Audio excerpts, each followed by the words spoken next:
Hello বন্ধুরা, সবাই কেমন আছেন? সাইবার লজিক ইউটিউব চ্যানেলে আপনাদেরকে সবাইকে স্বাগত। আজকের ভিডিওতে আমি আপনাদের দেখাবো আপনারা এই ধরনের স্লাইডিং অ্যানিমেশনগুলি কিভাবে করবেন ক্যানভা সাহায্যে। আপনি এই ধরনের আরও ক্যানভা রিলেটেড ভিডিও এবং অন্যান্য এআই সংক্রান্ত ভিডিও দেখার জন্য আমাদের চ্যানেলটিকে সাবস্ক্রাইব করে দিন এবং পাশে থাকা বেল আইকনটি প্রেস করে দিন। তাহলে চলুন আজকের ভিডিও শুরু করা যাক।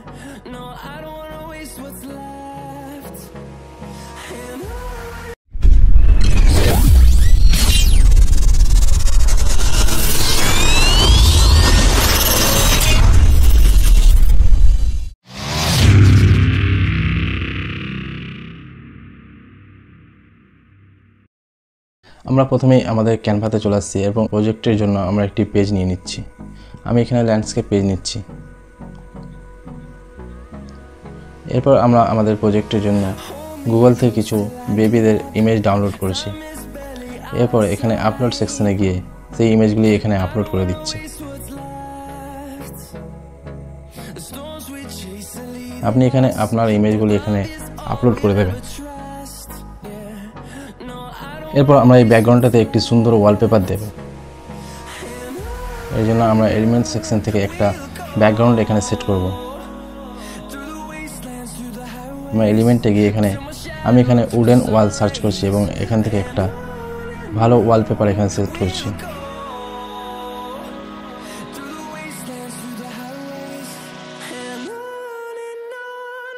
আমি এটাকে ব্যাকগ্রাউন্ডে পুরোপুরি সেট করে দিচ্ছি টেনে ধরে। এটা আমাদের প্রথম স্টেপ কমপ্লিট হয়ে গেছে। আমি আগের প্রজেক্টগুলোতেও বলেছি আপনি আপনার পেজটিকে লক করে নেবেন, এতে কাজ করতে সুবিধা হবে। এরপর আমরা একটি ফ্রেম নেব, ফটো ফ্রেম। এই জন্য এলিমেন্টে গিয়ে ফটো ফ্রেম সার্চ করব এবং এখান থেকে একটি ফটো ফ্রেম নিয়ে নেব। আপনি আপনার পছন্দের ফটো ফ্রেম ব্যবহার করতে পারেন। আমি এই ফটো ফ্রেমটা নিয়ে নিচ্ছি।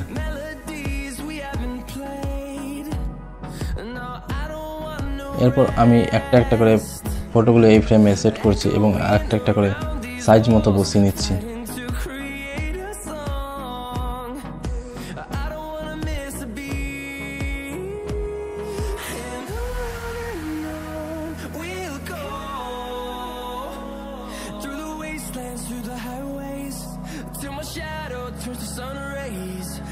আমাদের প্রত্যেকটা ফটো ঠিক সাইজ মতো বসানো হয়ে গেছে।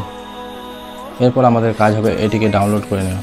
এটা আপনি জেপিজি কিংবা পিএনজি ফাইলে সাইজটি ম্যাক্সিমাম করে এটিকে ডাউনলোড করে নেবেন। আমি এটাকে ডাউনলোড করে নিচ্ছি।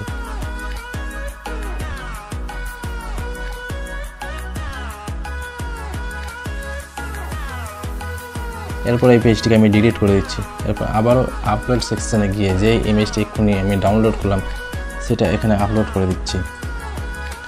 এরপর এটাকে পুরো পেজ বরাবর বসিয়ে নিচ্ছি।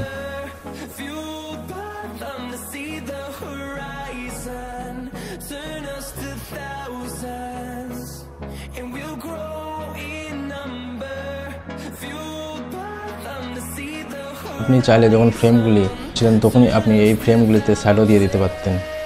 আমি শ্যাডো দিইনি, আপনি চাইলে শ্যাডো দিতে পারতেন। এরপর আমি এই পেজটির একটি ডুপ্লিকেট নিয়ে নেব এবং যে কোনো একটি ফটোকে জুম করে পুরো ফোকাসটা সেই ফটোতেই আনব।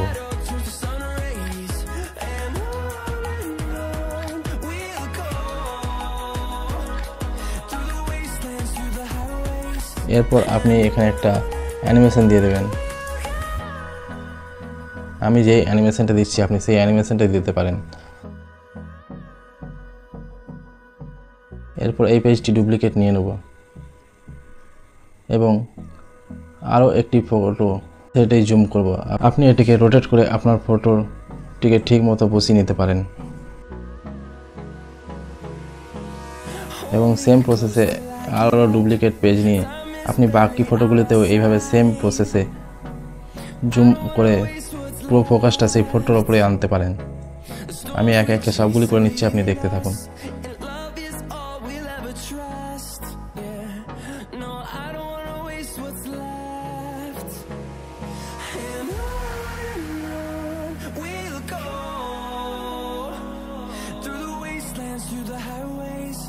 till my shadow turns to sun rays, and on আমাদের এই প্রসেসটা কমপ্লিট হয়ে যায়। এরপর আমরা নেক্সট স্টেপে যাচ্ছি।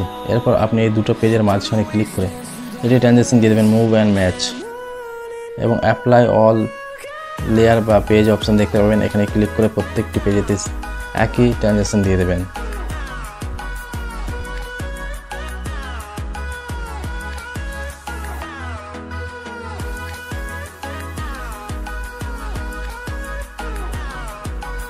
দেখুন ট্রানজেকশন দেওয়ার পর আমাদের প্রজেক্টে কীরকম এফেক্ট হয়েছে।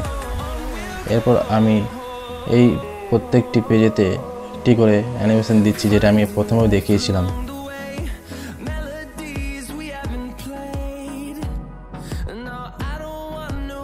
আপনি প্রত্যেকটি পেজেতে একটা করে অ্যানিমেশন দিয়ে দেবেন। আপনি এটা প্রথমে যখন লেয়ারগুলো নিচ্ছিলেন তখনও দিতে পারেন।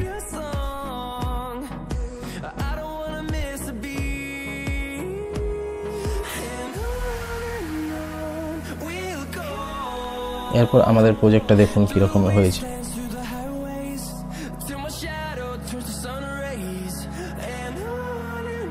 এরপর এটা আমি ডাউনলোড করে নিচ্ছি, যেহেতু আমি এর উপরে আরও একটা ইফেক্ট দেব। আপনি এখানেও আপনার প্রজেক্টটা শেষ করতে পারেন।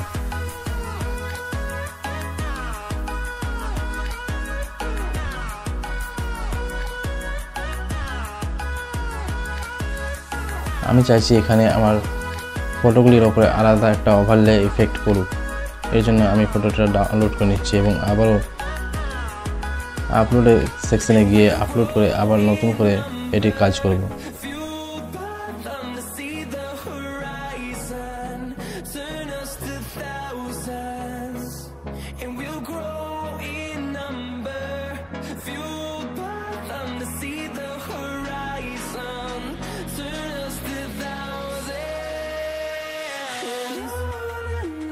আমি আবার আপলোড সেকশনে চলে এসেছি এবং যে ভিডিওটি আমি এক্ষুনি ডাউনলোড করলাম সেটা এখানে আপলোড করে দিচ্ছি। এরপর ভিডিওটি আপলোড হয়ে গেলে আমি ভিডিওটি এখানে পুরো পেজেতে সেট করে নিচ্ছি। এরপর আমি এটার উপর একটি ইফেক্ট দেব। আপনি এখানে ইফেক্ট দিতেও পারেন অথবা নাও পারেন, সেটা আপনার উপর নির্ভর করছে।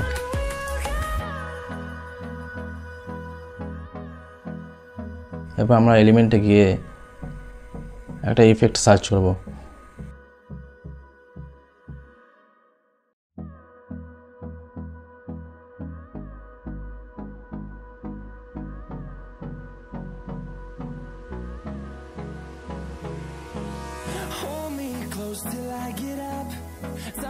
আমি এখানে একটা নিয়ন ওভারলে ইফেক্ট সিলেক্ট করেছি।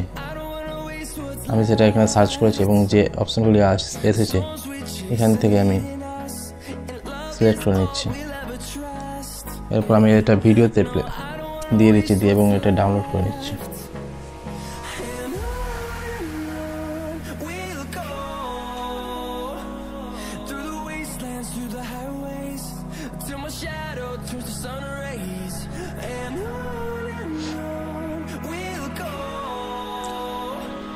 আজকের ভিডিও এখানে শেষ করছি। ভিডিওটা যদি আপনাদের ভালো লাগে